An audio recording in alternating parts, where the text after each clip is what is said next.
آپ دیکھ رہے ہیں کے نیوز ایچ ڈی۔ میں ہوں حارث علی شاہ گیلانی۔ چلتے ہیں آج کی اہم خبروں کی طرف۔ رخ کریں گے دادو کا، جہاں سے رپورٹ کر رہے ہیں ہمارے نمائندے سید سفیر حسین نقوی۔ مہیڑ میں 2 روز قبل مبینہ اغوا ہونے والے 17 سالہ ساحل گھانگرو کی لاش برآمد۔ مبینہ اغوا ہونے والے نوجوان ساحل گھانگرو کی لاش مہیڑ اور خیرپور ناتھن شاہ کے بیچ سے برآمد ہوئی۔ اطلاع پر بڑسا سمیت بڑی تعداد میں جائے وقوع پر لوگ اکٹھا ہو گئے۔ ابتدائی رپورٹ کے مطابق نوجوان ساحل گھانگرو کو سخت تشدد کے بعد گلا دبا کر اسے مارا گیا۔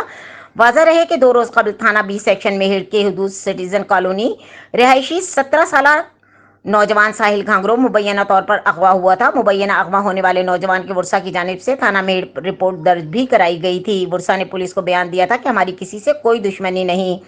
مہیڑ پولیس کی جانب سے اغوا کے شک پر 2 ملزمان کو گرفتار بھی کیا ہوا ہے، جس میں ایک مقتول کا بہنوئی بھی شامل ہے۔ گرفتار ملزمان میں شیراز ابڑو اور مقتول کا بہنوئی رشید ڈہر شامل ہیں۔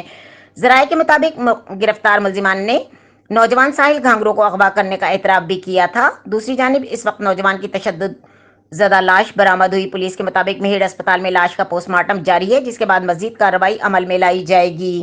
مزید خبروں اور اپڈیٹس کے لیے ہمارے ساتھ رہیے گا۔ تب تک کے لیے اپنا خیال رکھیے گا۔ اللہ حافظ۔